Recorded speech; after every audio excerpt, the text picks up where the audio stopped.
कैसे हो आप सब लोग? अच्छे हो? बढ़िया समझ में आ रहा है जो मैटर बताए जा रहे हैं?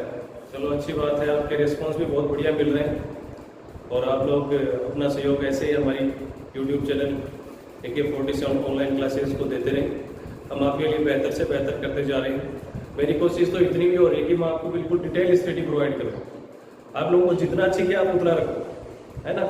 जितना आप लोगों के सिलेबस में है या जो जिस कंपटीशन की तैयारी कर रहा है उसको उतना चाहिए उतना रखूँगा, क्योंकि मैं पूरा बताऊंगा। पूरा इसलिए बता रहा हूँ कि भाई खाना खाओ तो अच्छा पौष्टिक खाओ, चाहे कम ही खा लो, इसलिए थोड़ा पढ़ो, लेकिन पढ़ो जितना तो ऐसा पढ़ो कि कम से कम भविष्य के अंदर ये तो ना रहे कि यार मैंने स्मॉल इंटेस्टाइन तो पढ़ी थी, ब्रूनर्स ग्लैंड कहाँ गई, ये तो नहीं पता।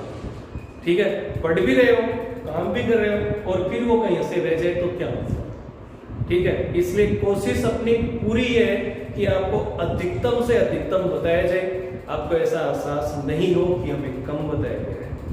ठीक है, पूरा डिटेल से मिलेगा, पूरी आपको संरचनाएं बता रहा हूँ डायग्राम से, और वो भी बना बना करके बता रहा हूँ। इसलिए बता रहा हूँ क्योंकि अगर भाई मैं या आप लोग देखते हो कि आपको डिजिटल डायग्राम दिखा दिया, आप बनाओ भी कैसे, पार्ट्स का पता नहीं चलता। पार्ट्स आदमी को तभी पता चलते हैं जब खुद हाथ से बनाता है, तो पता चलता है कौन सा पार्ट कहाँ पर है और उसका नाम क्या है। ठीक है, देखते हैं। ह्यूमन डाइजेस्टिव सिस्टम चल रहा था अपना, उसके अंदर एलिमेंट्री कैनाल चल रही है और आहार नाल के अंदर हमारा आखिरी भाग है लार्ज इंटेस्टाइन, बड़ी आंत। बड़ी आंत देखो, ये बड़ी आंत कहां से है, डायग्राम बना के बताएंगे।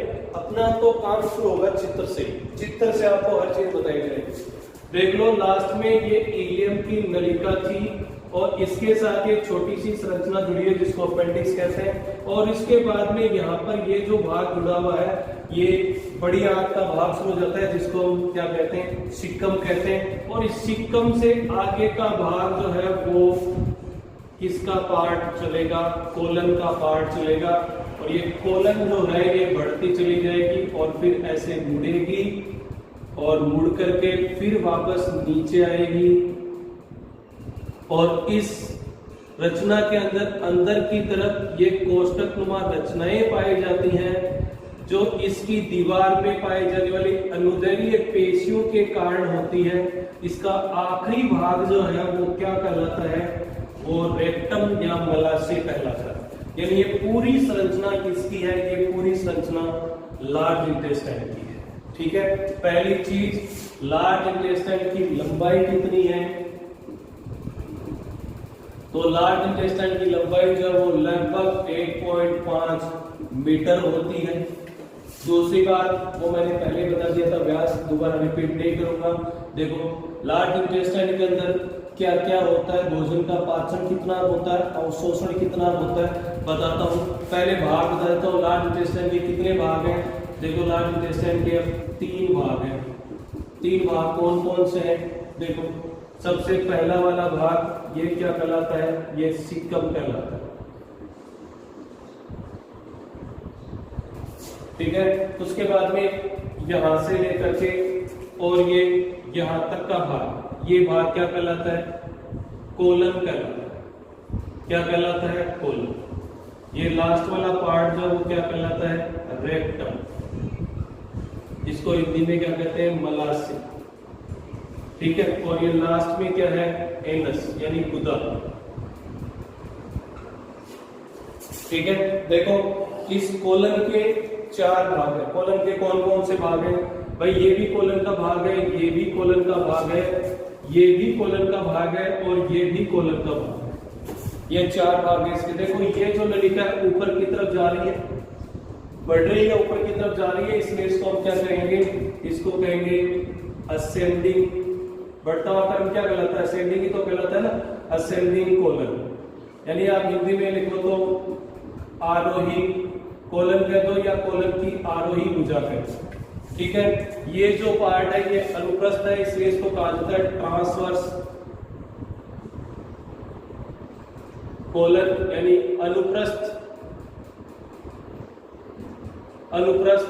कोलन। ठीक है, इसको कहा जाएगा, या जो आप नीचे पहले, ये फ्लेक्सर है, राउंडेड फ्लेक्सर होते हैं। देखो ये वाला पार्ट जो नीचे की तरफ आ रहा है इसको अवरोही कोलन या डिसेंडिंग कोलन कह दो। मैं सीधा हिंदी में लिख देता हूँ, ज्यादा समय ना लगे। अगर आप इंग्लिश में लिख रहे हो तो डिसेंडिंग कोलन। और लास्ट में ये वाला जो भाग है इसको कहा जाता है सिग्मोइड, सिग्मोइड कोलन। क्या कहा जाता है इसको? सिग्मोइड कोलन कहा जाता है। ठीक है, कुल मिलाकर के बड़ी आंत के कितने भाग है? तो आपके सामने है सिक्कम, जिसको अंधनाल भी कहा जाता है। देखना अंधनाल क्या है। ये इधर से छोटी आंत का इलियम भाग है। ये इलियम भाग और बड़ी आंत दोनों आपस में जिस स्थान पर जुड़ते हैं, यहाँ पर एक वाल्व पाया जाता है जो क्या करता है, इस इलियम से इस तरफ जो भोजन आ गया उसको वापस रिवर्स उल्टा जाने से रोकता है। ठीक है, उस वाल्व को क्या कहते हैं? डरने की आवश्यकता नहीं है। इलियम और सिक्कम के बीच में पाए जाने वाला वाल्व है। इधर इलियम है छोटी आंत का, इधर लार्ज इंटेस्टाइन का सिक्कम भाग है। इन दोनों के बीच में पाए जाने वाला वाल्व है, इसका नाम क्या होगा? इलियम से लिया वर्ड इलियो, ILEO, और सिक्कम का पूरा सिक्कम आ जाएगा इलियो सिक्कल वाल्व। देखो कुछ आपको शब्द इंग्लिश में तैयार करने हैं जिससे आपको बड़ी आसानी से याद हो जाएगा। हिंदी में भी लिख रहा हूं, इलियो सिक्कल वाल्व। इलियोसिकल वाल्व कौन सा वाल्व है? इलियोसिकल वाल्व जो है वो इलियम और सिक्कम के बीच में पाए जाने वाले वाल्व को इलियोसिकल वाल्व कहते हैं। क्या काम है पता चल गया। इसी स्थान पर एक छोटी सी संरचना पाई जाती है जिसको हम अपेंडिक्स कहते हैं। वर्मीफॉर्म अपेंडिक्स भी इसको कहा जाता है, वर्मीफॉर्म अपेंडिक्स। ठीक है, देखो पहले मैं सिक्कम बता रहा हूं तो सिक्कम के बाद में अपेंडिक्स का बता दूंगा। सिक्कम क्या होती है? सिक्कम एक ऐसी नलिका नुमा संरचना है जिसमें सिम्बायोटिक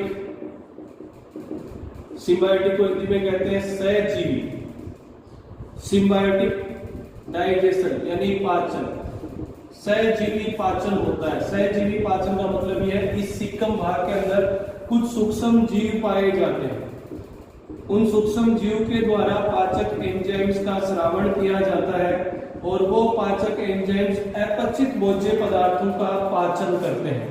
देखना आप लोगों ने पढ़ा मानव की आहार नाल में सेल्यूलोज के पाचन के लिए कोई पाचक एंजाइम नहीं होता है, कोई पाचक एंजाइम नहीं होता है। यानी हमारी जो पूरी एलिमेंट्री कैनाल है उस पूरी एलिमेंट्री कैनाल के अंदर सेल्यूलोज के पाचन के लिए, इसके पाचन के लिए सेल्यूलोज क्या होता है आप लोगों को पता होगा। सेल्यूलोज जो है वो पादपों में, इसमें पादपों की कोशिका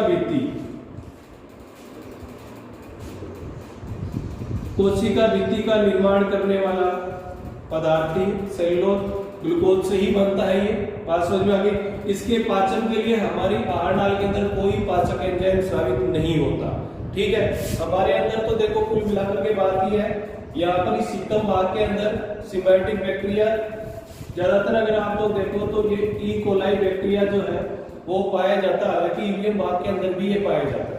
ठीक है, ज्यादा महत्वपूर्ण चीज ये पूछी जाती है कि शाकाहारी जंतु में, जो शाकाहारी जंतु है जो घास ज्यादा खाते हैं उनके अंदर सेल्यूलोज का पाचन कहां पर होता है? तो उनमें इस सिक्कम भाग के अंदर ही सेल्यूलोज का पाचन होता है। ठीक है, बात समझ में आ गई। मानव के अंदर जो है सेल्यूलोज का पाचन बहुत कम मात्रा के अंदर इस सिक्कम भाग के अंदर होता है। ठीक है, सेल्यूलेज नामक एंजाइम के द्वारा होता है इसका पाचन। सेल्यूलेज नामक एंजाइम की सहायता से यहाँ पर सेल्यूलोज का कुछ मात्रा के अंदर पाचन होता है। ठीक है, तो सिक्कम भाग के अंदर एक नाम ध्यान रखना है, सहजीवी पाचन की प्रक्रिया बड़ी आंत के सिक्कम भाग के अंदर ही होती है। वर्मीफॉर्म अपेंडिक्स मानव के अंदर जो है ये एक अवशेषी अंग है। अवशेषी अंग वेस्टिजियल ऑर्गन है। अवशेषीय अंग किसे कहा जाता है? ऐसे अंग जो कि किसी समय जीव में क्रियाशील थे, यानी जब उद्विकास हुआ, जीव की उत्पत्ति हुई प्राचीन काल से वर्तमान समय तक, तो उस दौरान जो है कुछ अंग ऐसे थे जो पहले तो क्रियाशील थे, लेकिन धीरे धीरे जैसे जैसे परिवर्तन हुए उसके बाद में वो अंग क्या हो गए? अक्रियाशील हो गए। तो ये वर्मीफॉर्म अपेंडिक्स इसी प्रकार का एक अवशेषीय अंग है जो हमारे उद्विकास के दौरान क्रियाशीलता जो है इसकी खत्म हो गई। समझ में आ गई? ये जो वर्मीफॉर्म अपेंडिक्स है इसमें क्या होता था? इसमें भी सेलुलोज के पाचन की ही क्रिया होती थी, सिम्बायोटिक डाइजेशन के लिए ही महत्वपूर्ण भाग थे। वर्तमान समय में ये हमारी आहार के साथ जुड़ा हुआ पाया जाता है, इसका कोई कार्य नहीं होता।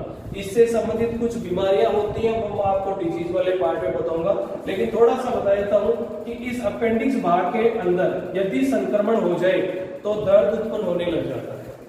ठीक है, बात समझ में आ गई? जिसको अपेंडिक्स का दर्द कहते हैं। कभी कभी इसकी लंबाई में बढ़ोतरी भी शुरू हो जाती है, जिसे कहा था अपेंडिक्स बढ़ गई, अपेंडिक्स को काट करके कम कर दिया गया। डिजीज वाली चीजों में वहां पर बताऊंगा जरा। देखो इधर, उसके बाद में दूसरा पार्ट, इसका जो दूसरा पार्ट है वो है कोलन। कोलन के अंदर आपको जो ध्यान रखना है वो ये,